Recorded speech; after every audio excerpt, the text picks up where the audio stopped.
Hey guys, and welcome back to Friday Focus. We're in week 2 of our mini-series for June, which is called Little Foxes. We're talking about how small issues, when they are left unchecked, can wreck big things. And today's focus is that we would catch them early.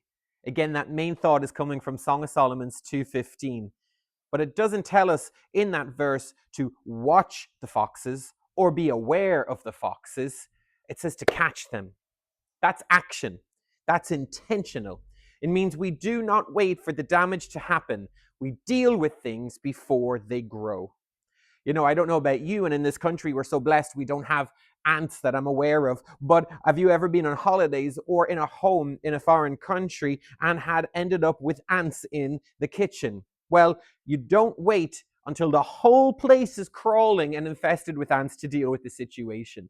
Anybody that's had ants knows that you deal with them at the first sign of their appearance. You actually track where the ants are coming from, how they're getting in, and you stop it and block it at the source. And spiritually, it's the same thing for you and me. Maybe there's a negative pattern starting in your thoughts. Catch it. Maybe you've been letting bitterness build in you towards somebody. Catch it. Maybe your time with God has been getting squeezed out slowly. Catch it before it becomes your new normal. Proverbs 4:23 says, above all else, guard your heart, for everything you do flows from it.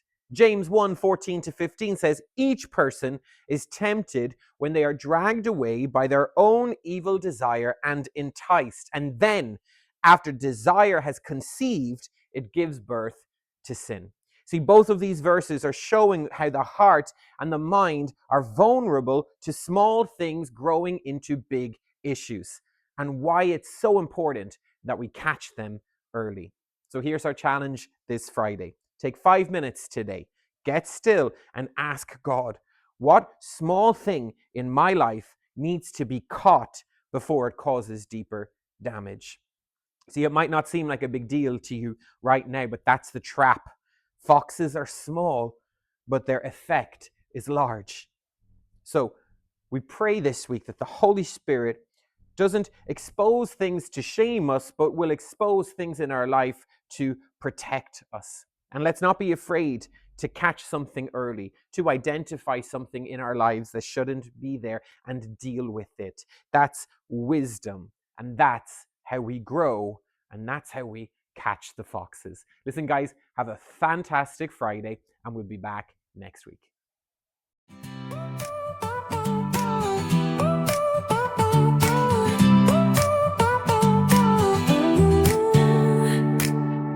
Fresh fire, fresh faith, let's ignite the spark.